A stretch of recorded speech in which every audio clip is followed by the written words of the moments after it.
साए में हम आप ही के पले, सत्कर्म की राह पर हम चले। सारे जहां की भलाई करें, हम ना किसी की बुराई करें। इस दुनिया के दुखों से बचा लोगे तुम, इस दुनिया के दुखों से बचा लोगे तुम।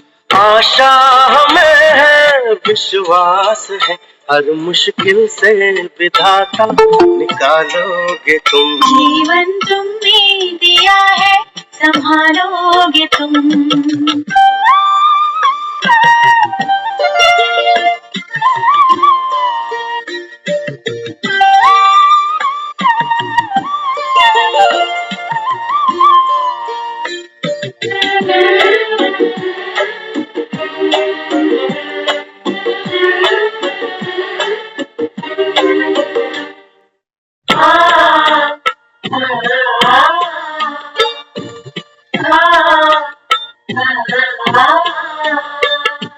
हर पल तुम्हारा अगर साथ है, फिर हमको डरने की क्या बात है।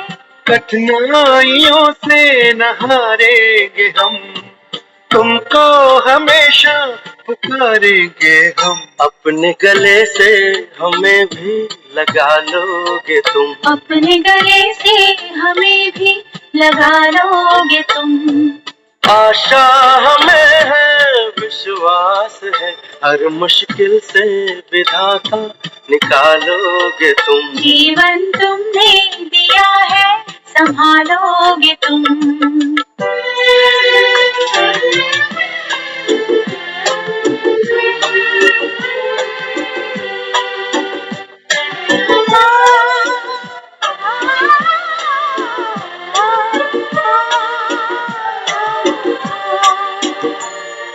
छाया कहीं तो कहीं धूप है नाम कितने कई रूप हैं।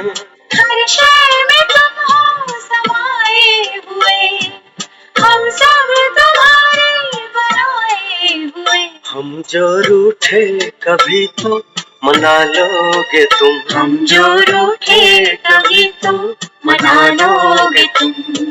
आशा हमें है, विश्वास है, हर मुश्किल से विधाता निकालोगे तुम। जीवन तुमने दिया है, संभालोगे तुम।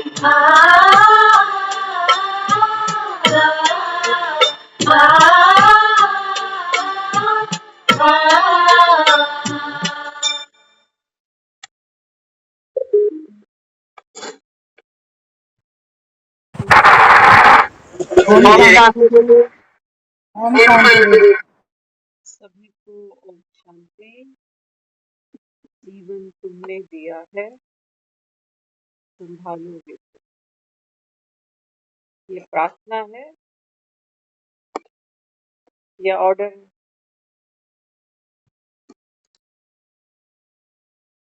भगवान बाप बच्चों को बैठ निश्चय कराता है कि बच्चे मेरे सिवा और कोई है नहीं। बाबा कहता है जो संभाल दुनिया में इंसान बहुत कुछ करता, आखिरी दम तक बहुत मेहनत करता, अपने हाथ से बाहर निकल जाती है बात तो डॉक्टरों के हाथ में सौंप देती। डॉक्टरों के हाथ से बाहर बात निकल जाती है तो कहते हैं जैसे भगवान चाहे। बाबा कहते हैं बच्चे आखिरी हड्डी पे तुमको मैं ही खड़ा दिखाई दूं। तो कैसे इस जीवन को वो संभाले, क्या उसकी विधि है संभालने की? बाबा कहता है बच्चे विधि में सीधी समाई। दुनिया के दुखों से बचा लोगे तो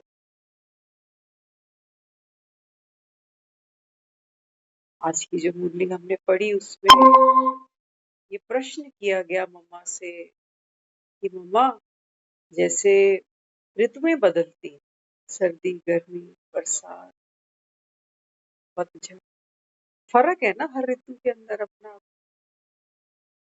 ऐसे ये ड्रामा क्यों नहीं बदलता?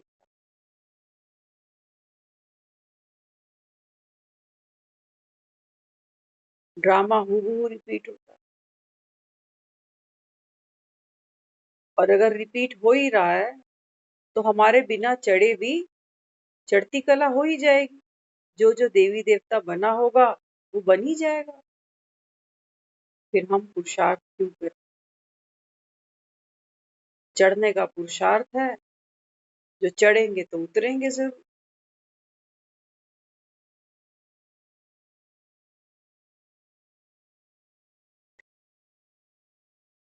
तो मम्मा ने समझाया, मम्मा ने कहा ड्रामा की खूबसूरती तो है ये कि ड्रामा हूबहू रिपीट होता है, लेकिन साथ साथ ड्रामा की एक और खूबसूरती है कि ये नित नूतन है, नित नया है। कोई भी नहीं जानता कि अगले पल में क्या होने वाला।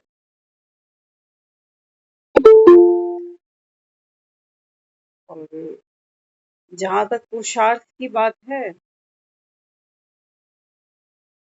तो पेट तो आदमी पूरा जीवन ही भरता।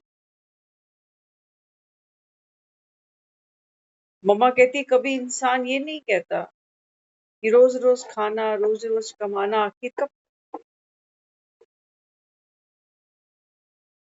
जब ड्रामा की नींद ही है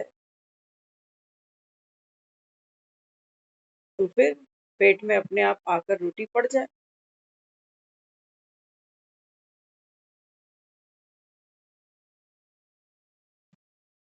तो मुरली में बाबा हमको कर्म, अकर्म और विकर्म,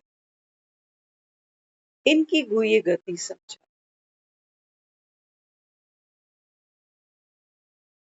बाबा कहते हैं बच्चे, ये जो सृष्टि है ना, बाबा कहते हैं बच्चे, यहाँ जब आत्माएं इस रंगमंच पर उतरती हैं तो हर एक आत्मा, बाबा कहता है देखो, कर्मों की रस्सी से बंध जाती। देह ले ली और मन का वो जो पिटारा है, मन भी अपना पिटारा खोलता। समय अनुसार हमारी इच्छाएं बदलती हैं, सोच बदलती है, भावना बदलती है, बोल बदल जाते हैं, कर्म बदल जाते हैं। कुछ साल पहले जो चीजें बेकार लगती थी आज कर रहे हैं तो। जवानी में कुछ चीजें अच्छी नहीं लगती थी, आज कर रहे हैं। किसी को बोलो ना कि रात को सोते समय ब्रश किया कर, कहते हैं छोड़ परे। लेकिन जब वो मुसीबत सर पे आती है तो कर रहे हो।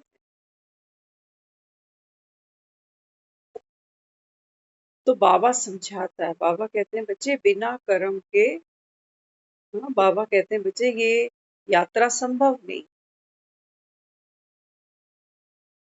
कर्म ही, बाबा कहता है, आधार बनता है। कोई महान बनता है तो कोई, बाबा कहता है, पापी बनता है। फाउंडेशन क्या? बाबा कहता है फाउंडेशन है कर्म। और कर्म की फाउंडेशन क्या है?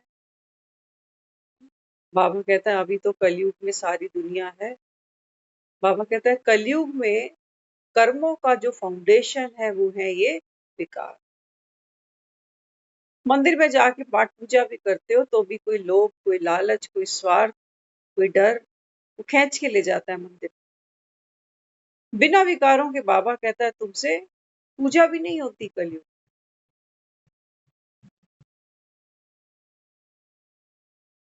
तो बाबा कहते हैं बच्चे, अभी तो दुनिया ये मानकर बैठी है कि दुनिया में जो साधु संत हैं, ऋषि हैं, ये तो विकर्म करते ही नहीं। तो सोचते हैं इनको तो मोक्ष मिल जाएगा, इनसे आशीर्वाद लेने जाते हैं। कहते हैं बस आप आशीर्वाद दे दो तो बीमार ठीक हो जाए, आप आशीर्वाद दे दो तो बच्चों का घर बस जाए। बाबा कहते हैं ये दे सकते होंगे आशीर्वाद, मेरे तो बस की बात नहीं। कौन कह रहा है? भगवान कह रहा है। भगवान कहता है बच्चे, भगवान भी आकर के इस साकारी दुनिया में साकार तन में बैठ करके पाठ बजाता है, कर्म करता है। बिना कर्म के बाबा कहते हैं बच्चे कृपा बरसती नहीं, मनोरथ पूरे होते नहीं। तो बाबा कहते हैं बच्चे मैं कर्म करता हूँ, तुमको बाबा कहते हैं पढ़ाता हूँ। रोज रोज बाबा कहते हैं तुमको समझाता हूँ बच्चे, जब तक जीना है तब तक पढ़ना। जितना बाबा कहता है तुम बाप को याद करोगे, उतना बाबा कहता है आत्मा धुलती जाएगी, है ना। एक कांच होता है ना, सोचो घर में हम सबके शीशे हैं ना, शीशा सबके घर में, ड्रेसिंग टेबल सबके पास होएगी। एक दो दिन उसके ऊपर अगर कपड़ा नहीं मारे ना, तो शीशे पर धूल जम जाती। तो हम सामने वाले को कहते हैं जरा शीशा साफ कर दो, शीशा गंदा हो रहा। तो जैसे ही हम एक गीला कपड़ा उसके ऊपर लगाते हैं, शीशा तो जैसा था वैसा ही है, लेकिन वो धूल के कारण क्लैरिटी खत्म हो गई, वो समझ बोझिल हो गई, ओझिल हो गई। तो बाबा यहाँ समझाता है, बाबा कहते हैं बच्चे आकर के मैं तुमको अभी कर्म, अकर्म और विकर्म समझा देता हूँ। कर्म ठीक कर लोगे, बाबा कहता है तुम्हारा भाग्य पलट जा सकता है। ठीक तुमको करना पड़ेगा, मैं कुछ नहीं कर सकता, बिगाड़ा तुमने। कहते हो ना मेरी बिगड़ी बनाने आओ, बाबा कहता है ठीक है। ये ड्रामा बाबा कहता है चलते चलते 5000 साल में तो 5000 साल सोचो, 50 सालों में ही शरीर की क्या हालत हो जाती है। 50 साल के अंदर कहते हैं शरीर जवाब दे रहा, तो सोचो 5000 साल में इस दुनिया की क्या हालत हुई होगी। बाबा कहता है बिगड़ तो गया खेल सारा। ये भी बाबा कहता है नूंद है ड्रामा। अब बाबा कहते हैं बच्चे इस बिगड़ी को बनाने के लिए, बाबा कहता है मैं तुमको यहाँ बिठाकर एजुकेट करता हूँ। Knowledge is power. बिना बाबा कहता है इस रूहानी ज्ञान के, बाबा कहता है आप पवित्र बन नहीं सकते हो। वो शीशे से धूल हटाएगा कौन? कौन हटाएगा?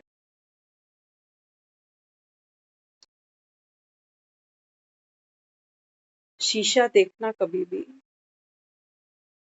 शीशे के आगे जाके अगर कोई खड़ा हो जाए ना और अलग अलग फेस बनाए, कभी डराने के, कभी हंसने के, कभी चिल्लाने के,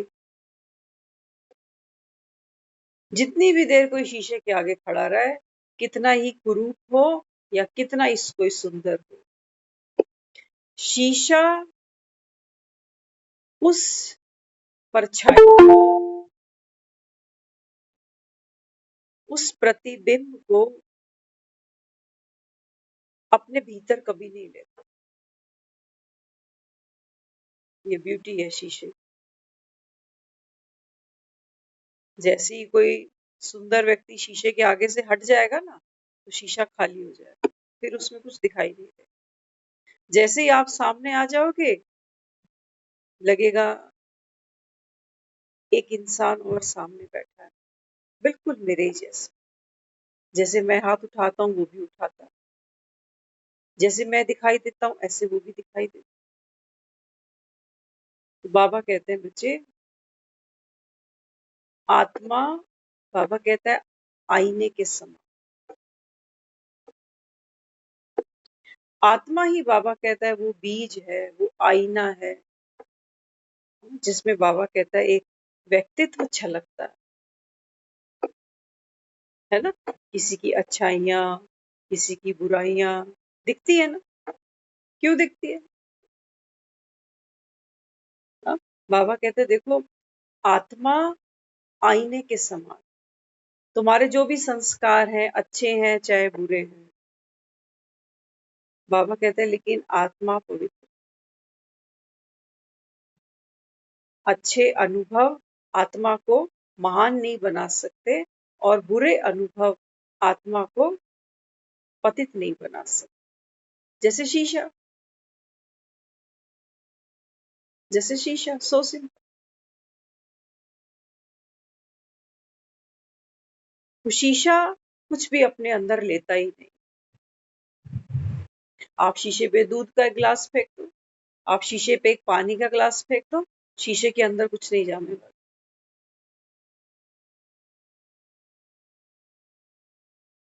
वो शीशे से गिर करके वापस जमीन पे आ जाए। तो बाबा हमको क्या दिखाता है? बाबा कहते हैं बच्चे, कर्म अकर्म विकर्म की गुह्य गति समझ लो। तुमको तो लगता है कि तुमने 84 जन्मों में पता नहीं कितने ऐसे कर्म करे जिनकी सजा आज तक भुगतता जा रहा हूं। ऐसे रिश्ते, ऐसा शरीर, ऐसा ये, ऐसा वो, पता नहीं कौन से कर्म, या पता नहीं कौन से ऐसे कर्म करे, इतना सुख, इतना पैसा, इतना वैभव, इतना प्यार। बाबा आकर के सारी धूल साफ कर। बाबा कहते हैं अब पवित्र बनकर घर चल। तो पाप कर्म, बाबा कहता है ये बोझ बन आत्मा पर। और बाबा कहता है जो तुम सोचते हो मैंने शुभ कर्म करे, भक्ति करी, दान पुण्य किया, या संगम पर आकर हम ज्ञानी बने, दूसरों को ज्ञान सुना रहे हैं, बाबा कहते हैं ये क्या करता है? ये भी आईने को गंदा करेगा। बाबा कहता है इससे अहंकार बढ़ जाए कि भगवान ने मुझको चुना पूरे घर में। स्वमान तक तो ठीक था, लेकिन बाबा कहता है ये जल्दी ही अभिमान बनता है। कर्म, अकर्म और विकर्म, समझते? बाबा कहते हैं बच्चे तुम एट प्रेजेंट, सब बाबा कहता है विकारिया। आज कहा ना बाबा ने मुरली में, ये देवी देवता है, बाबा कहता है देखो पढ़ लिख कर बाप की श्रीमत से इतना ऊंच पद पाते हैं, और बाबा कहता है फिर यही क्या करते हैं, वाम मार्ग में चले जाते देवी देवता। फिर भटकते हैं, फिर ढूंढते हैं भगवान कहाँ है, कौन है, फिर कहेंगे कण कण के अंदर बैठा है। भिखारी है।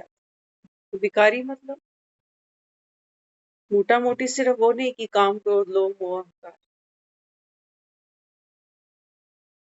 निर्विकार।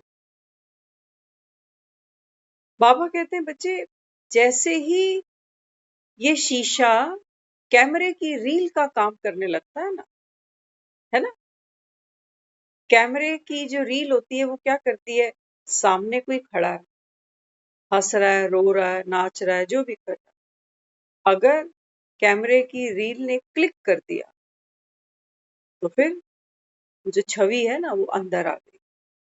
अब आप इसको डिलीट नहीं कर सकते।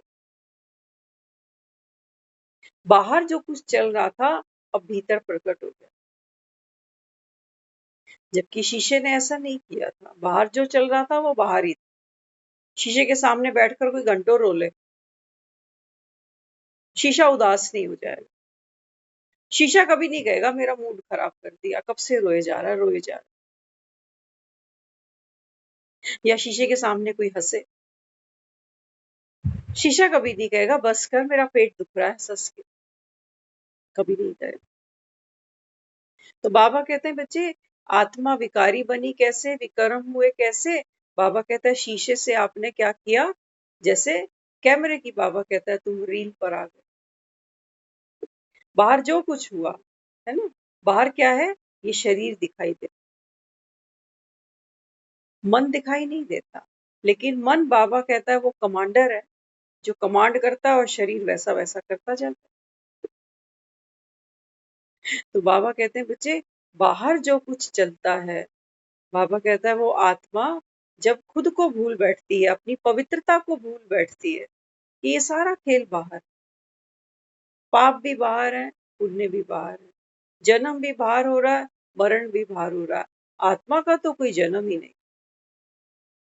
आत्मा को तो बाबा कहते हैं बच्चे ये अविनाशी, जन्म मृत्यु से न्यारी। एक बच्चा जन्म लेता है, बच्चा जन्म लेता है ना, माँ के गर्भ में जब वो बच्चे का जो शरीर तैयार हो रहा होता है ना, तो 3-4 महीने के बाद में वो एनर्जी उस गर्भ के अंदर प्रवेश करती। आत्मा का तो कोई जन्म ही नहीं, और जिसका जन्म ही नहीं, बाबा कहता है वो फिर मर कैसे सकती।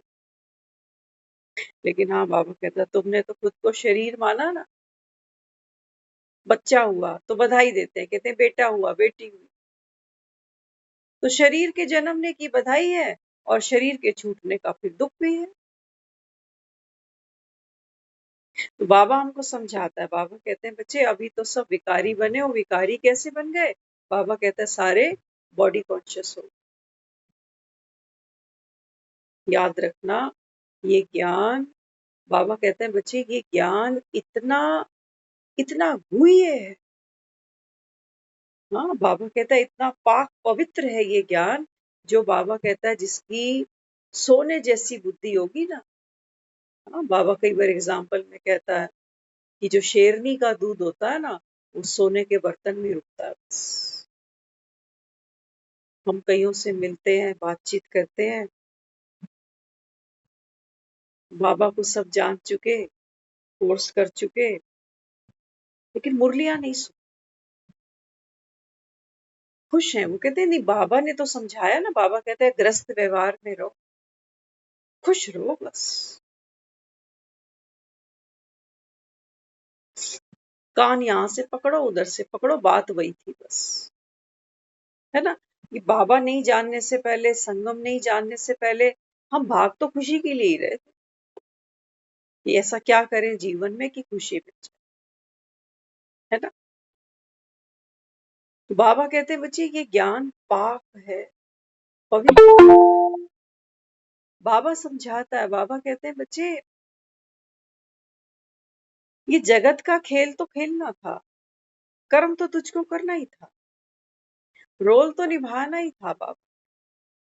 तुम इसी में ही खुश हो गए कि हम ये जो नौटंकी कर रहे हैं, रोल प्ले कर रहे हैं, पार्ट प्ले कर रहे हैं, ये हम दुखी होके नहीं कर रहे, अब खुशी खुशी कर रहे। बस सागर बैठा था, तुमने चुल्लू ही लिया बस। बाबा कहते हैं तुझे मुझसे प्यार ज्यादा है या इनसे, किनसे प्यार है ज्यादा? अविनाशी आत्मा किसके प्यार में लट्टू है ज्यादा? अब बाबा कहता है चेक करो, मैं तुमको ज्ञान दे रहा हूँ, ये ज्ञान बाबा कहता है बच्चे बड़ा गहरा है। तुम फंसे तो मोह में ही हुए हो, फंसे तो मोह में ही हुए हो। ऊपर से आपने क्या किया, वो ज्ञान की चॉकलेट ऊपर से लगा दी कि बाबा ही तो कह रहा, अपनी जिम्मेवारी पूरी करो, अपने कर्तव्य पूरे करो, खुश रहो बस। और जब कभी जीवन में दुख अशांति आएगी तो बाबा तो बैठा ही है। क्या इतनी सी श्रीमत है उसकी? बाबा कहते हैं जो बच्चे बाप की सर्विस ही नहीं कर रहे, वो बाप के दिल पर चढ़ते ही नहीं। जिसको मुरली से ही प्यार नहीं, बाबा कहता है वो मुरलीधर से क्या प्यार करे। ठगते हो खुद को, बाबा कहता है माया बड़ी ठगनी है। दुनिया वालों के लिए पूरा जीवन, जवानी भी इनके लेखे, बुढ़ापा भी इनके लेखे, और भगवान के लिए क्या? भगवान को इसी में ही खुश कर देते हैं। कई लोगों को हम देखते हैं, वो कहेंगे अगरबत्ती दिखा दूं जरा, बस 2 मिनट का काम है, फिर अगरबत्ती दिखा दूं।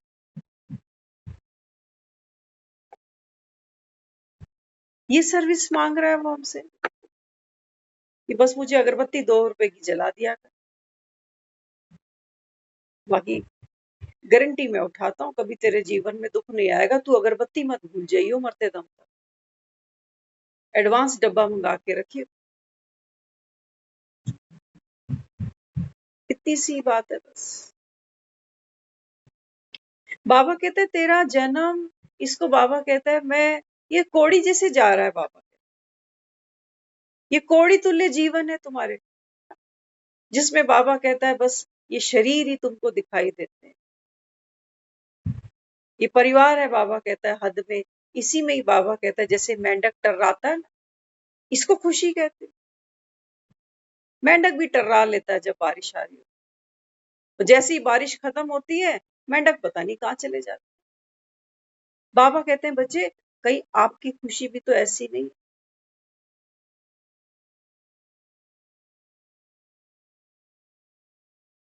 पता ही नहीं चलेगा। बाबा कहता है माया तुमको कहाँ ले गई। तो विक्रम क्या है, कौन है ये विकारी? बाबा कहते हैं बच्चे आत्मा, बाबा कहते हैं तो दर्पण समान थी, शुद्ध थी, बुद्ध थी, पवित्र थी। बाबा कहते हैं उसने क्या किया, ये सारा जो खेल बाहर चल रहा था, जन्म का, मरण का, पाने का, खोने का, परिवार का, बच्चों का, बाबा कहते हैं ये जो सारा खेल बाहर चल रहा था, ये सारी परछाइयां बाबा कहता है बाहर चल रही, इन्हीं परछाइयों को, इन्हीं कहानियों को बाबा कहता है तुम फिर बाद में याद करते। कोई चला जाता है दुनिया से, क्या याद करते? परछाई तो, उसके चेहरे को ही तो याद करते, कैसा दिखता था, क्या उम्र में गया, क्या क्या करता था, क्या आदतें थी। परछाई को और कहानियों को ही याद करते। बाबा कहता है ये तो टेम्परेरी है सब,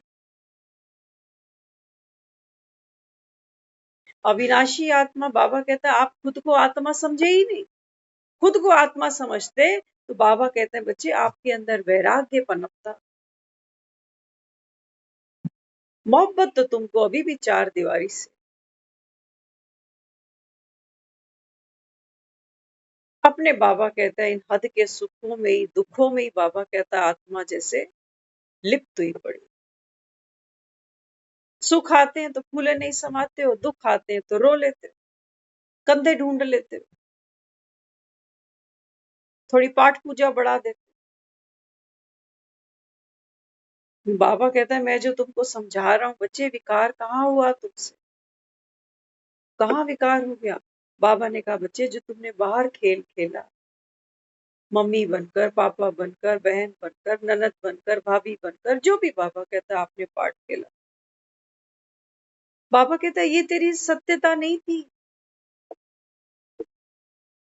तुम पाठ से बाहर निकले ही, पाठ में ही जिए, पाठ में ही करते करते खुश हो रहे हो कि हाँ सब ठीक चल रहा है, सब खुश है, सब खुश। ये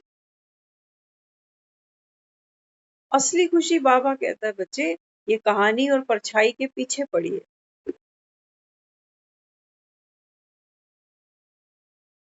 वहां तक तो नहीं पहुंचे कभी,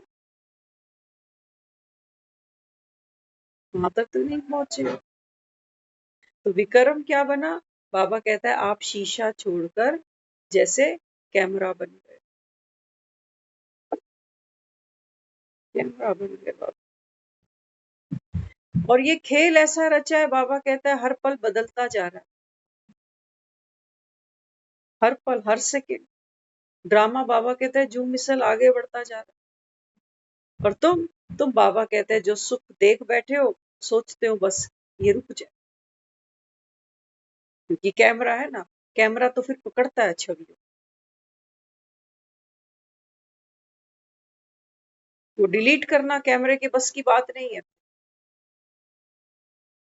वो पुरानी स्मृतियां ही क्यों ना हो, वो भी उसके अंदर सेव हो गई, जब भी यहाँ याद आएंगी बातें रो लेगा।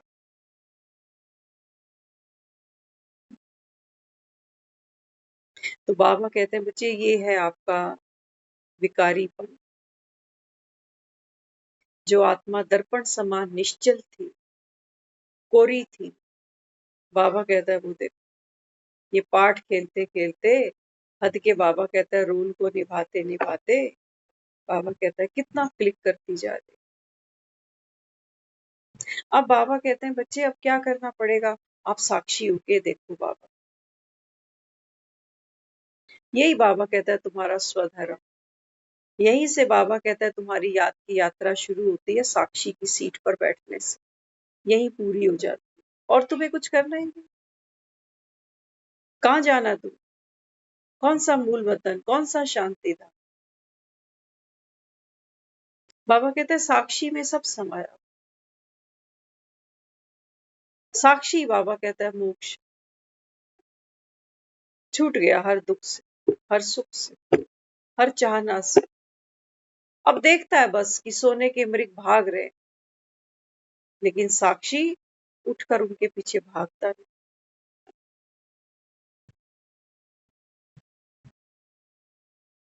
अब देखता है साक्षी कि कैसे वो मन के अंदर हॉरर फिल्म चलती है, कोई लड़ाई झगड़ा, कोई लूट मार, कोई छीना झपटी, कोई मरा जिया, कोई बीमारी का खौफ। साक्षी सीट को छोड़ता नहीं, क्योंकि शीशे के अंदर कभी कुछ आ ही नहीं सकता। शीशे के सामने एक डेड बॉडी रख लो आप, घट्टो पड़ी रहे, क्या लगता है क्या ये डेड बॉडी शीशे के अंदर चली जाएगी? हाँ, लेकिन दिखेगी बिल्कुल वैसी जैसी बाहर। ये शीशे की ब्यूटी है, तनिक भेदभाव नहीं करता।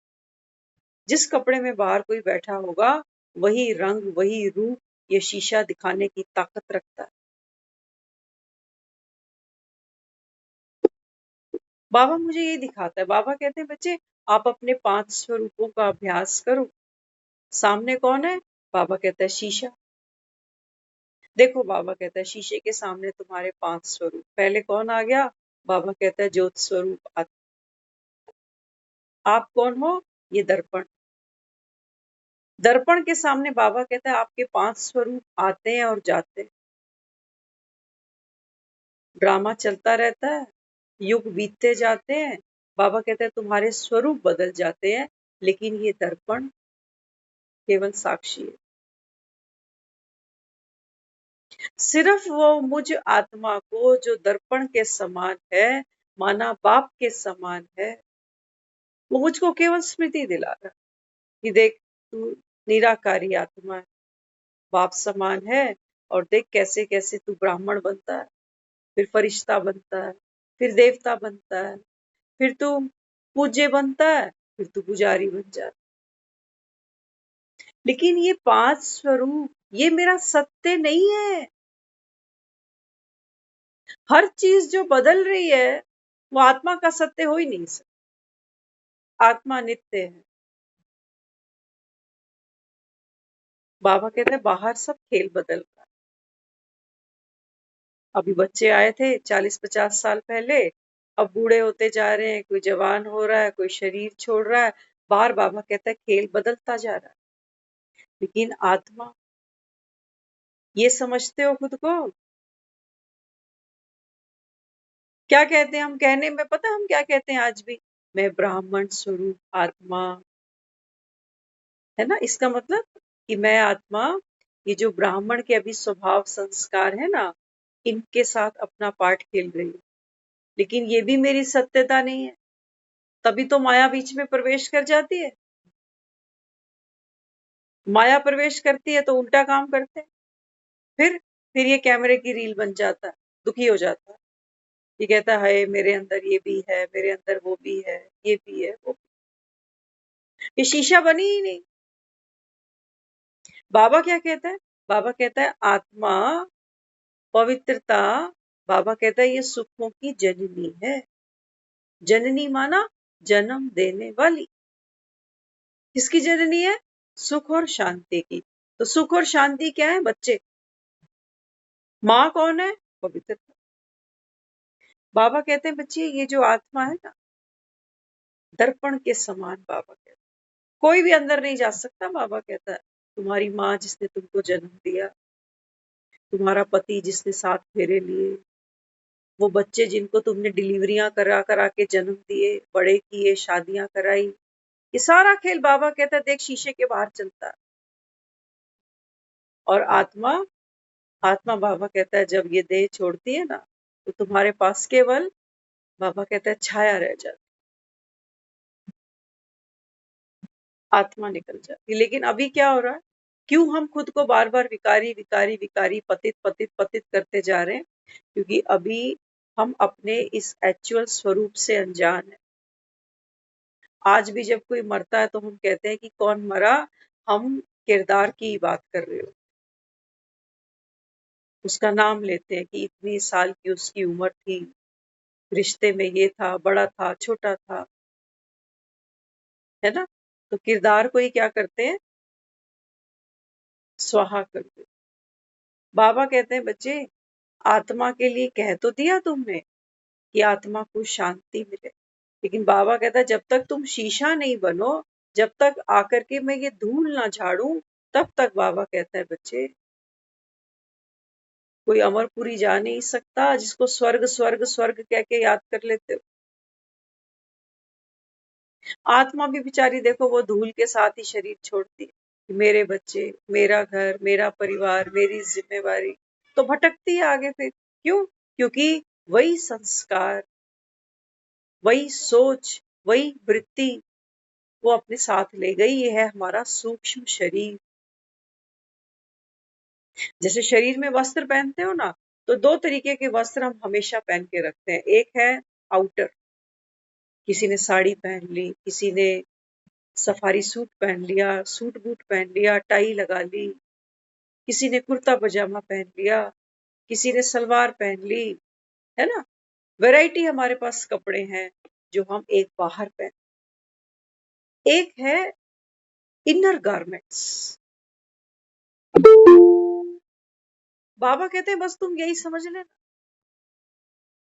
ये शरीर, ये रोल, ये नाम, ये उम्र, ये घर, ये परिवार, ये बच्चे, बाबा कहता है ये तो तुम्हारा बाहरी वस्त्र है जो दुनिया देखती है। सब जानते हैं, हमको इसी शरीर से ही जानते हैं, शक्ल से ही लोग पहचानते हैं कि ये वो है, ये वो लगता है, ये वो लगता है। बाहर का शरीर, ये थोबड़ा।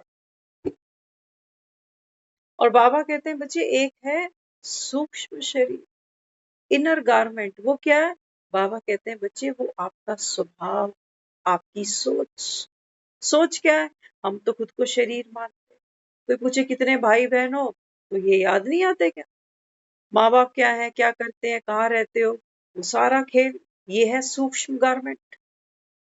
इन्हीं के आधार पर ही तो आत्मा अपने पाठ खेल रही है। सारे सारे फर्ज इसी इनर गारमेंट के ऊपर ही तो निभा रही है। कहते हैं इनर गारमेंट पहनने से फिटिंग अच्छी है।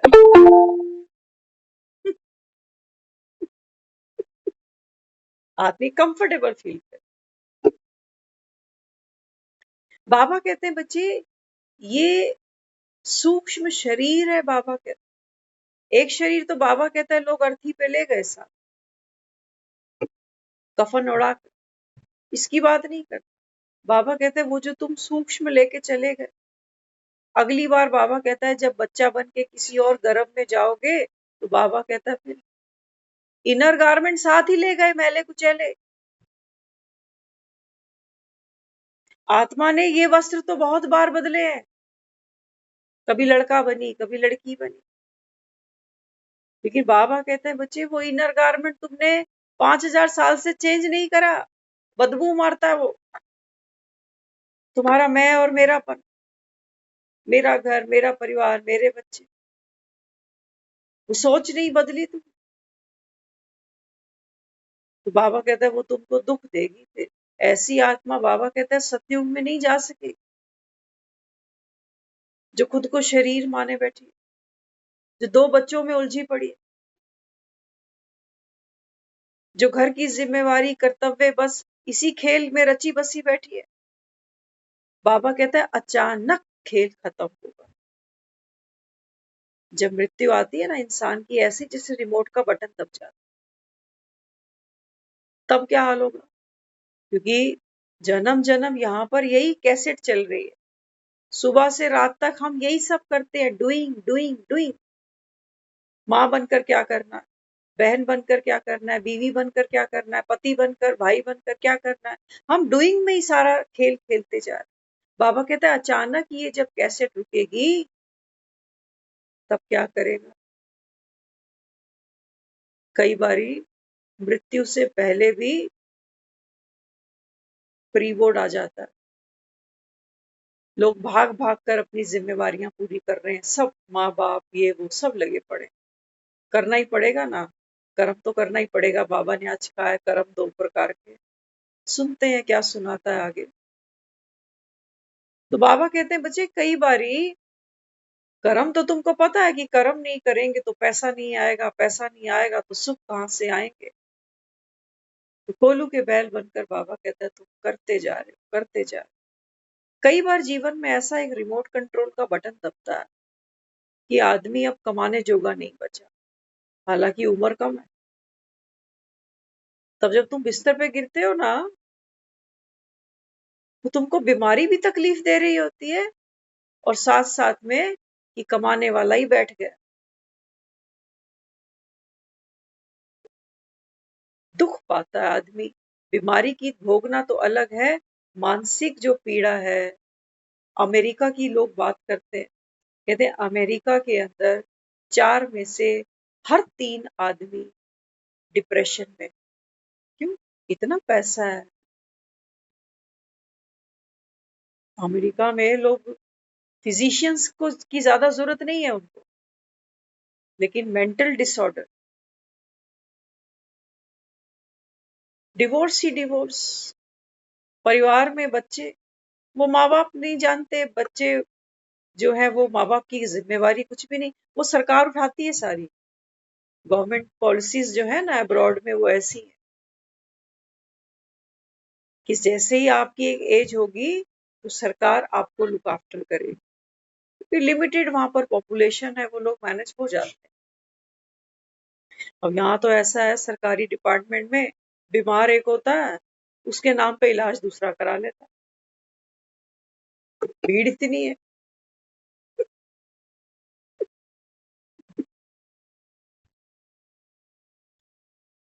तो बाबा क्या समझाता है, बाबा कहते हैं बच्चे वक्त से पहले जब तुम्हारे वो रिमोट बंद होते हैं ना, कि तुम कर्म नहीं कर पाते हो, ड्यूटी नहीं कर पाते हो, शरीर बूढ़ा हो गया, कमजोर हो गया, बीमार हो गया, तो बाबा कहते हैं तुम कितने कलपते हो। और वो जो साथ के हैं ना वो भी दुखी होते हैं, कहते हैं इससे अच्छा तो ले लेता है इसको, दवाइयों का खर्चा अलग, इसकी सेवा अलग। तो बाबा कहता है सोचो ये फिल्म अगर फिल्म खत्म होने से पहले बीच में रुकती है, तो बाबा कहता है तुम कितनी भोगना भोगते हो। और अगर लास्ट में रुकी, मौत ही आ गई, अचानक रिमोट रुक गया, दुनिया तो ये कह देती है जी दुनिया रुकती थोड़ी है किसी के बिना। अरे बिल्कुल सही बात है, दुनिया किसी के जाने से नहीं रुकती है, लेकिन वो जो बेचारा चला गया ना इतना बोझ सर पे उठा के, कि मेरे बिना ये घर की दुनिया चलेगी कैसे, इन बच्चों को देखेगा कौन, इनको बड़ा कौन करेगा, वो ये सोच, ये बीमारी, ये अंडरगारमेंट गंदे वाले साथ ले गया।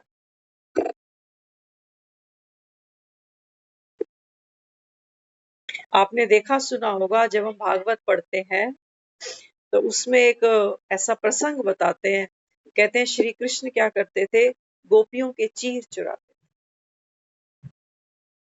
सुना था ना? जिन्होंने ध्यान से पढ़ी होगी, थोड़ी डिटेल में पढ़ी होगी, वो ये भी जानते हैं कि जब गोपियां वहां स्नान करने के लिए नदी में उतरती थी तो कृष्ण उनके जो वस्त्र थे वो चुरा लेता था,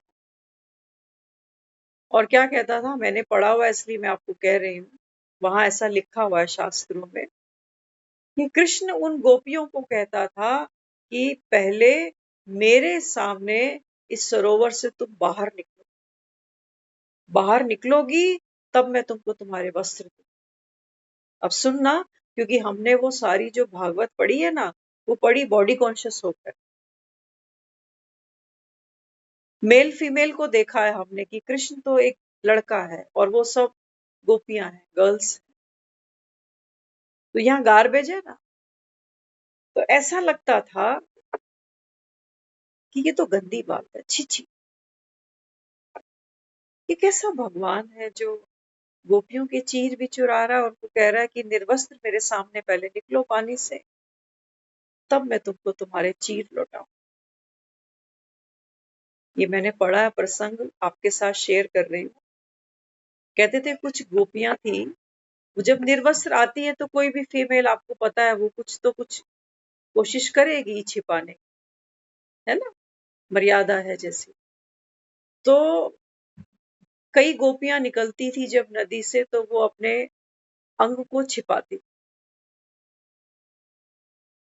तो कृष्ण कहता था कि इसका मैं उद्धार नहीं कर सकता, ऐसा उस प्रसंग में बता। कहते जो गोपी कोई विरली होती थी जो कृष्ण के सामने हाथों को बिना इधर उधर किए डायरेक्ट हंसती हुई बाहर निकल रही है। सोचो, हंसती, मुस्कुराती हुई। तो किसी ने ये प्रश्न किया कि ये कैसा चरित्र है कृष्ण का। कृष्ण मुस्कुरा रहा है गोपियों की चीर चुरा कर और कहता है निर्वस्त्र मेरे सामने नहीं। तो क्या ये उनके शरीर देखना चाहता है?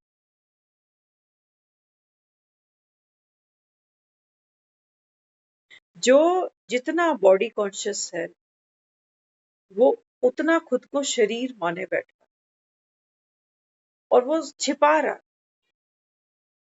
खुद को बॉडी समझा बैठा। तो एक गोपी थी, वो कहते हैं कृष्ण के सामने जब निकली तो मुस्कुराती हुई हंसती हुई निकली। तो कृष्ण ने बताया, कहते हैं इनके ऊपर, क्योंकि जब ये सरोवर में स्नान करने उतरती है ना तो निर्वस्त्र जाती। तो कहते हैं कि निर्वस्त्र जब ये सरोवर में स्नान करती है तो इनके ऊपर पाप चढ़ता है, ऐसा वहां प्रसंग आया। तो कहते हैं जब चांदनी रात में जब ये मेरे सामने ऐसे गुजरेंगी तो इनका ये जो बॉडी कॉन्शियस का भूत है, विकार है, ये उतर जाएगा और ये इस पाप कर्म से मुक्त हो जाए। समझना ध्यान से क्या कहना चाह रहा है। इस समय अगर हम खुद को गोपियां समझें, क्योंकि एक ही है बस संसार में, तो साजन भी वही है, पिता भी वही है, बंधु भ्राता सब वही है, और कोई नहीं, सब आत्माएं हैं। बाबा कहते हैं तुम सब मेरे बच्चे। तो इस समय भगवान आकर के, है ना, क्या करता है, हम सबके चीर चुरा रहा कि बच्चे आप ये शरीर नहीं, ये जो मन के अंदर ये जो स्क्रिप्ट है तुम्हारी, ये भी तुम नहीं। ये जो तुम खुद को समझे बैठे हो कि मैं बूढ़ा हूँ, जवान हूँ, मैं पापी हूँ, मैं पुण्य हूँ, पुण्य करता आ रहा हूँ, ये भी तुम नहीं। तो क्या करता है, वो कहता है निर्वस्त्र होके मेरे सामने से निकल जाओ, कुछ नहीं छिपा मुझसे, मैं तो सब जानता हूँ तेरे बारे में। अरे भगवान, तभी तो कलंक लगाए ना कृष्ण के ऊपर। ये लड़कियों को पति चाहिए राम जैसा, कृष्ण जैसा नहीं मांगती, कहती इसकी तो बहुत है। तो बाबा समझाता है, बाबा कहते हैं बच्चे इस समय मैं ये पार्ट आपके साथ खेल रहा हूँ। बाबा कहता है कितने तुम पर, बाबा कहता है पाप जड़े पड़े जन्मों जन्मों के, खुद ही कहते हो, दुखी होते हो, कहते पता नहीं कौन से जन्म के मेरे कर्म सामने आ रहे हैं। क्यों? क्योंकि बाबा कहता है वस्त्र छोड़ते ही नहीं, ये देह का भान, देह का अभिमान तुम छोड़ते ही नहीं, तो मुझे तो चुराने ही पड़ते। ज्ञान स्नान करने हैं ना हम, अभी अभी चुरा। क्या कहता है, फिर लौटा दूंगा। मैं क्या करूंगा तेरे चोलियों का, तुम्हारे घाघरो चोली का मैं क्या करूं।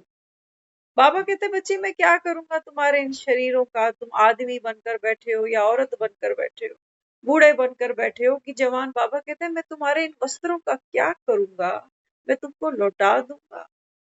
लेकिन इससे पहले बाबा कहता है बच्चे तुम पावन पवित्र बन। मोह छोड़, बाबा कहता है इन वस्त्रों का मोह छोड़, निर्वस्त्र करता हूं तुमको। ये है चीर हरण। कौन कर रहा है? शिव कर रहा है। बाबा कहते हैं तुम नाम इसका लगाते हो कि कृष्ण ने चीर चुरा।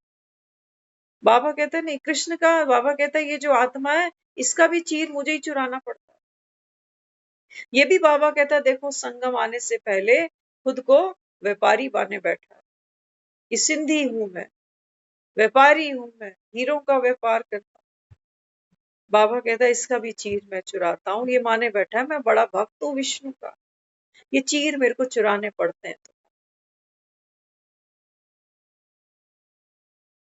बाबा कहते हैं बच्चे तुम खुशी से, ऐसी कोई गोपी होगी, अरे बीमार होता है ना आदमी, भगवान को यही कह रहा होता है, भगवान अब मेरे चीर चुरा ले, अब मुझे मुक्ति दे दे, अब ये शरीर ले ले, अब मुझसे नहीं और बर्दाश्त होता। वो तब यही तड़प तड़प के कह रहा होता है उसको। लेकिन बाबा कहते हैं तब मैं बैठा नहीं होता ना, एक ही टाइम आता हूं मैं, एक ही टाइम आता हूं। और बाबा कहता है ये शरीर, ये बाबा कहता है देर सवेर सड़ने ही है तुम्हारे। इनको कितनी भी तुम क्रीम पाउडर लगा लेना, कितनी भी बाबा कहता है तुम सेंट छिड़क लेना, इन्होंने बाबा कहता है देर सवेर गिरना ही है, मुर्दा बनना ही है। तब कोई प्रीत प्यार नहीं करेगा तुमसे, जिनके तुम आश्वासन देते हो कि बाबा ही तो कहता है कि घर परिवार देखो अपना, लेकिन खुशी खुशी से देखो। यहाँ कौन है तेरा मुसाफिर, जाएगा कहाँ। अरे स्टेशन आने लगता है, आदमी को सीट से वैराग आने लगता है, सामान बांधने की तैयारी करता है, चले भैया स्टेशन आ रहा है। हम इन घरों की सीटों को कोई वैराग आया? कौन सी खुशी, कौन सी खुशी? हम दो हमारे दो, फिर इन दो इनके दो, ये खुशी। बाबा कहते तुमको इस समय महाभारत नहीं दिख रही, महाभारत का रण नहीं देख रहे हो तुम, कुरुक्षेत्र नहीं देख रहे हो। आज वो बता रहा है, कहते पंजाब के अंदर देखो लोगों का हाल, जिन खूंटों से भैंसें बंधी होती थी, आज भैंसें तो नहीं है इनकी, बाढ़ में बह गई। आज इन खूंटों से इन्होंने कश्तियां बांध रखी हैं आने जाने के लिए, पानी भरा हुआ है। ये बाबा कहता है बच्चे ये महाभारत रण शुरू हो चुका है। वहां तो सिर्फ दिखाया है कौरव पांडव लड़ रहे हैं एक हस्तिनापुर के लिए। बाबा कहता है नहीं बच्चे, एक भी नहीं बचेगा, एक भी नहीं बचेगा। खुद को तुमने आत्मा समझा, शीशा समझा ना? धूल तो तुम्हें बाबी कहता है, और तुम बढ़ाते ही जा रहे हो धूल, साफ तो करने नहीं देते। शीशा राजी हुआ बैठा, ये धूल मेरी है, ये दुख मेरे हैं, ये सुख मेरे हैं, ये बच्चे मेरे हैं, ये धूल बाबा कहता है तुम झाड़ने नहीं देते हो मुझको।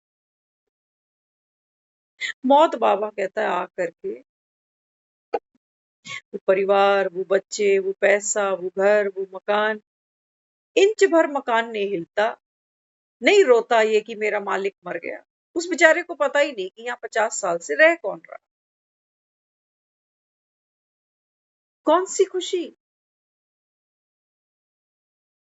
अरे ज्ञान इतना कोई सस्ता थोड़ी था,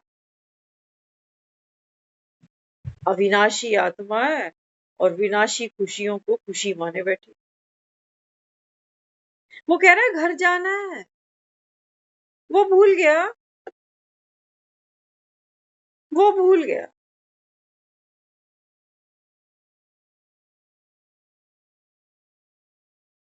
आपने देखा हम कभी कभी मेट्रो में चढ़ते हैं ना, तो जब वो कहता है कि अगला जो स्टेशन है वो नेहरू प्लेस है, कैलाश कॉलोनी है, तो क्या करते हैं?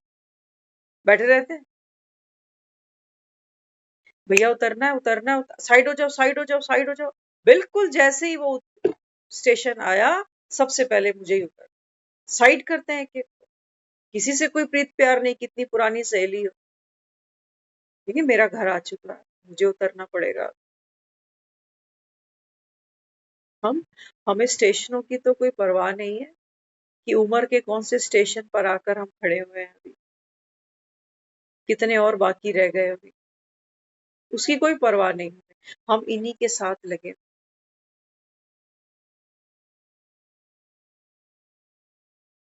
बाबा समझाता है, बाबा कहते हैं बच्चे इसको मैं कह रहा हूँ विक्रम,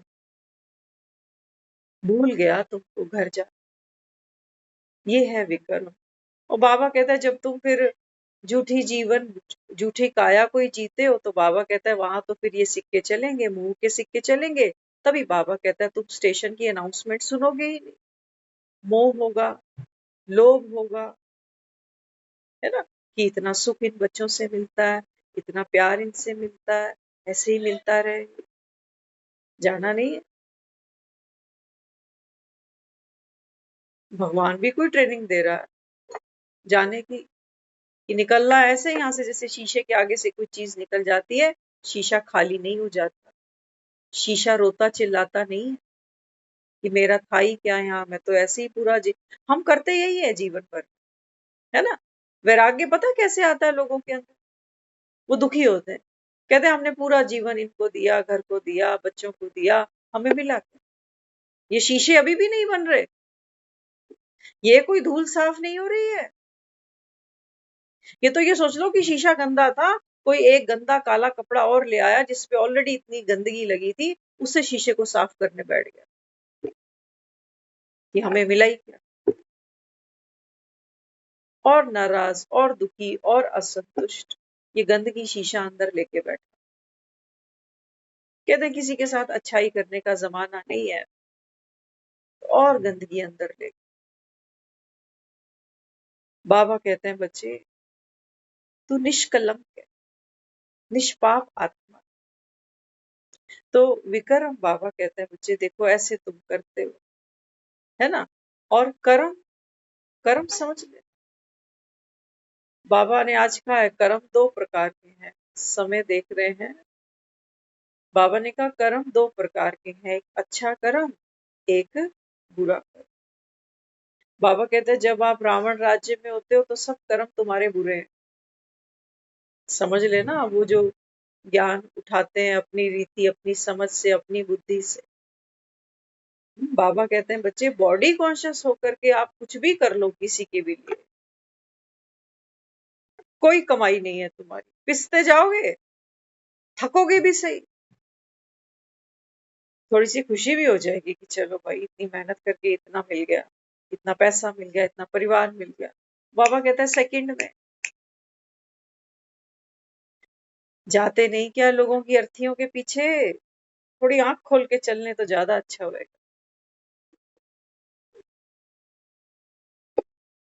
तो बाबा कहते हैं बच्चे कर्म, कर्म बाबा कहता है दो प्रकार के हैं। एक बाबा कहता है वो जो तुम रावण राज्य में पिछले द्वापर से करते चले आ रहे, कलयुग तक, सोचो 63 जन्म।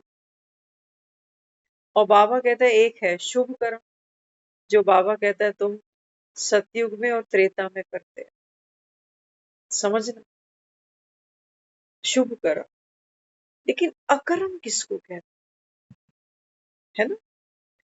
बाबा कहता है बच्चे एक शीशे को अगर सामने रखो ना, तो शीशा कुछ भी नहीं करता, साक्षी है बस। शीशा चलता नहीं, शीशा बोलता नहीं, शीशा हंसता नहीं, शीशा रोता नहीं, शीशा सोता नहीं, शीशा साक्षी। बाबा कहते हैं बच्चे इसको मैं कहता हूं अकर्ता। तू जो आत्मा है ना, बाबा कहता है तू ऐसा ही अकर्ता। तू खाता नहीं, तू पीता नहीं, तू सोता नहीं, तू चलता नहीं, तू केवल साक्षी।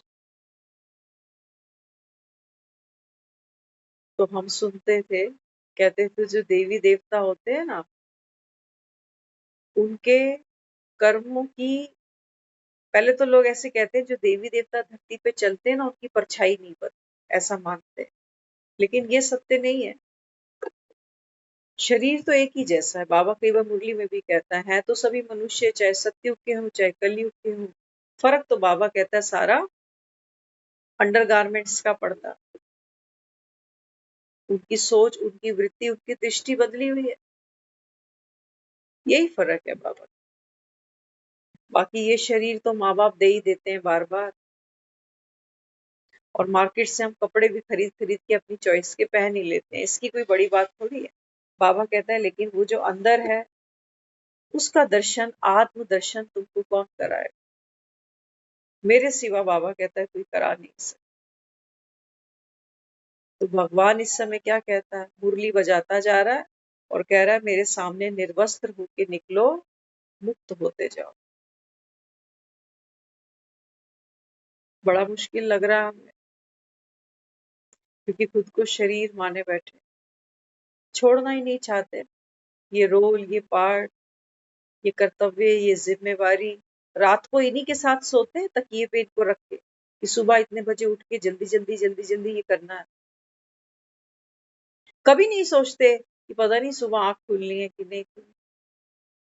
कभी शुक्रिया नहीं करते कि अरे मेरी तो इसमें कोई भी मेहनत नहीं है कि सांस चले, दिल की धड़कन चले, और ये प्रकृति मुझे आज फिर देने को तैयार बैठी, बिना किसी कारण के, बिना किसी लेन देन के। दुनिया में करके दिखाओ किसी के साथ, बिना दिए लेते जाओ, उससे कब तक देगा? बाबा कहता है संगम का तुम्हारा जीवन हीरे तुल्य, तो कोई अहोभाव है ही नहीं। कोलू का बैल ही सोया था, कोलू का बैल ही उठ गया। ममता ही सो रही थी, ममता को ही उठना था। आत्मा किधर? कहाँ है वो साक्षी, वो अकर्ता? रात को सो ना, अकर्ता बन के सो जाओ। बाबा कहता है ना, करण करावन हार कौन? तुम्हारा बाप। बाबा कहता है तुम केवल निमित्त। तू करता कहाँ से हो गया? क्यों तूने बोझ उठा लिया पापों का और पुण्यों का? ये बाबा कहता है गठरी उठा करके तुम स्वर्ग में नहीं आ सकते, तुम घर में नहीं आ सकते। सब कुछ बाबा कहता है तुमको यहाँ का यहीं छोड़ना, कोई बोझ लेकर नहीं आ। जैसे आत्मा नीचे आई थी ऐसे ही ऊपर जाएगी, पवित्र आई थी पवित्र ही ऊपर जाएगी। तो अकर्म क्या है? अकर्ता भाव। आज का दिन, जैसा बाबा कहता है ना, रात को बाप को पोता मेल दो, तो पता है कौन दे रहा होता है? करता ही दे रहा हो। वो कितनी सारी वो श्रीमत को फॉलो कर रहा है, कितनी पालना आज टूट गई, वो करता ही है बस। वो पाप पुण्य का खाता लिखता जा रहा है, लिखता जा रहा है, आज ये हुआ, आज वो हुआ, आज वो हुआ। वो कहता है निर्वस्त्र निकलते क्यों नहीं हो? हर घड़ी अंतिम कह रहा हूं मैं, एवर रेडी बनो। बाबा कहता है कब बनोगे? इसलिए बाबा कहता है दो प्रकार के मेरे बच्चे हैं, एक कार्तिक, एक बाबा कहता है गणपति। काम दोनों को एक ही देता हूं कि जाओ चक्कर लगा लो। बाबा कहता है वो निकल जाता बहुत दूर, और ये कहता है एक बाप दूसरा ना कोई, हो गया। तो क्या करना? बाबा कहते हैं बच्चे अकर्ता भाव। जब बाबा कहता है आप अकर्ता भाव से जुड़ते हो, तो बाबा कहता है फिर कोई भी पाप कर्म तुम्हारे पीछे परछाई की तरह चल नहीं सकता। क्यों? क्योंकि बाबा कहता है अकर्ता जब है, तो बाबा कहता है वहां मोह नहीं है, वहां लोभ नहीं है, वहां अहंकार ही नहीं, पाप भी नहीं है, पुण्य भी नहीं कि मैंने कर दिया, भगवान ने मुझसे करा लिया। अकर्ता, डेड। मरजीवा जन्म इसी को तो कह रहा है, और क्या कह रहा है? क्या कर? बाबा कहता है एक आदमी दुनिया में मरता है ना, एक मुर्दा भी क्या करता है? सबको जाते जाते भगवान की याद दिलाता, सेवा करके जा रहा है, अर्थी पे जाता जाता। हम देखते हैं कई लोगों को किसी की उठवाई थी उस दिन, किसी की डेथ हुई थी, तो आपस में लोग बात करते हैं जैसे कि कितने बजे लेके जाओगे, कहाँ, कितने बजे का टाइम रखा हुआ है। तो एक लेडी क्या कहने लगी, वो कहने लगी मेरे को तो अभी कपड़े धोने हैं, अभी मैं अभी नहीं आ पाऊँ। हालांकि वो लोकाचारी है, वो बाद में तो चले ही जाते हैं, चलो जब भी समय मिले जैसे भी। लेकिन कहने का भाव, आत्मा इतने इतने बाबा कहता है कर्मों से लिप्त है। कल की जो मुरली थी उसमें बाबा ने ये बात कही है। बाबा कहते हैं बच्चे, अंत समय अगर तुमको सेवा का भी भाव आता कि ये सेवा अभी छूट गई, की नहीं, करनी थी, बाबा कहता है तुम फेल हो जाओ। डूअर बन रहे, डूअर बन के मरोगे। फिर बाबा कहता है फिर तुम देह के भान में आ गए। नंबर डूअर के नहीं है, नंबर किसके हैं? नंबर है बीइंग के। बीइंग के नंबर है बाबा, अकर्ता भाव के नंबर है, साक्षी के नंबर है। साक्षी बाबा कहता है बच्चे बाप समान है, एक बाप दूसरा ना कोई। ना तो बाबा कहता है ना तुमको अंत समय किसी कोई रिश्ता याद आए, ना तुम्हारे किए हुए तुम्हारे पुण्य पाप कर्म तुमको याद आए, ना बाबा कहता है कोई इच्छा तुम्हारा गला घुटे। एक बाबा कहता है बस अपनी आत्मिक स्थिति होगी, बाबा कहता है वो बाप समान है। ये है बाबा कहता है अकर्म, कुछ किया ही नहीं, कुछ करना ही नहीं था, शून्य। बाबा कहता है ये गुह्य गति में तुमको अभी सुना रहा हूं। या तो बाबा कहता है इस समय दुनिया विकर्मों में लगी हुई है, घर देख लें, परिवार देख लें, गृहस्थी देख लें, और बाबा तो है ही साथ में। बाबा की झुनझुनी तो बजा ही रहे कि मेरा बाबा दूसरा ना कोई, कर वही रहे। अरे दुर्योधन भी कृष्ण को कह देता है हे माधव आओ हमारे घर आके खाना खाना, लेकिन प्रीत थोड़ी है कोई उससे। वो तो ये दिखाना चाहता है कि विदुर के घर क्या मिलेगा, आओ मेरे घर देखो 56 भोग है। प्रीत नहीं है, वो जाता नहीं है ऐसों के घरों। एक तरफ बाबा कहता है ये विकारी है, एक तरफ बाबा कहते हैं डूअर है, जो अच्छे बुरे कर्म के लगे हुए हैं सीढ़ी उतरने चढ़ने में।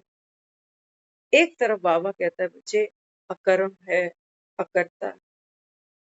मैं तुमसे कोई मेहनत नहीं कराना चाहता, मैं जानता हूं तुम, बाबा कहता है, करते करते थक गए। अब बाबा कहता है बच्चे अकर्ता भाव, अकर्म की बाबा कहता है तुम्हारा वो रियल स्वभाव है, निज गुण है। बाबा कहता है जिसकी महक कलयुग के अंत तक, बाबा कहता है देखो भक्त खिंचते जाते हैं तुम्हारे दर्शनों के लिए। क्यों? क्योंकि तुम, बाबा कहता है, बाप समान स्थिति को प्राप्त हुए हो। अकर्ता, अकर्म। तो संगम पर सब कुछ करते भी बाबा कहता है अकर्ता, क्योंकि जो अकर्ता है बाबा कहता है वो असोचता है, थिंकिंग का बोझ नहीं है। नहीं तो इसी को ही साफ करते करते संगम निकल जाएगा कि ये गलत सोच लिया, वो सोचना चाहिए था, ऐसा नहीं सोचना चाहिए था, फिर तो यही झाड़ू लगाते रहे। कुछ दिन पहले मुरली में बाबा ने कहा था कि जो बाप की श्रीमत पर नहीं चलेंगे, बाबा कहता है वो आगे जाके झाड़ू लगाए। ये झाड़ू ही तो लग रही है अभी, संकल्पों की वो गंदगी की कटाई छटाई, कटाई छटाई चलती जा रही है, झाड़ू लगती जा रही है, गंदगी बचती जा रही है, झाड़ू लगती जा रही है। बाबा कहता है मैं तुझसे कोई मेहनत नहीं कराना चाहता, नहीं देख सकता। वो तो तभी हो सकती है, बाबा कहता है, जब तुम बीज स्वरूप हो, और बीज भरपूर है गुणों शक्तियों से। बाबा कहता है गुप्त, गुप्त है बाबा। तो इसलिए बाबा कहता है अभी संगम का ये समय, सब कुछ करते भी बाबा कहता है, पाठ खेलते भी। अमिताभ बच्चन एक फिल्म के अंदर बहुत सारे सीन प्ले करेगा, कर्म करेगा, लेकिन बाबा कहते हैं बच्चे वो कर्म करते भी अमिताभ बच्चन अकर्ता है। अगर किसी पॉलिटिशियन पे गोली मारकर आया है ना, रात को घर में आके आराम से सो लेगा, क्योंकि अमिताभ बच्चन ने गोली थोड़ी चलाई थी, पार्ट ने चलाई। बाबा कहते हैं बच्चे ये तुमको सिखा रहा हूँ कि डिटैच होते जाओ। ये है बाबा कहता है दर्पण आईना जो स्वच्छ है, जो भीतर कुछ भी ग्रहण नहीं करता। ऐसी स्थिति बाबा कहता है जब आपकी है तो बाबा कहता है आप बाप समान। ओम शांति।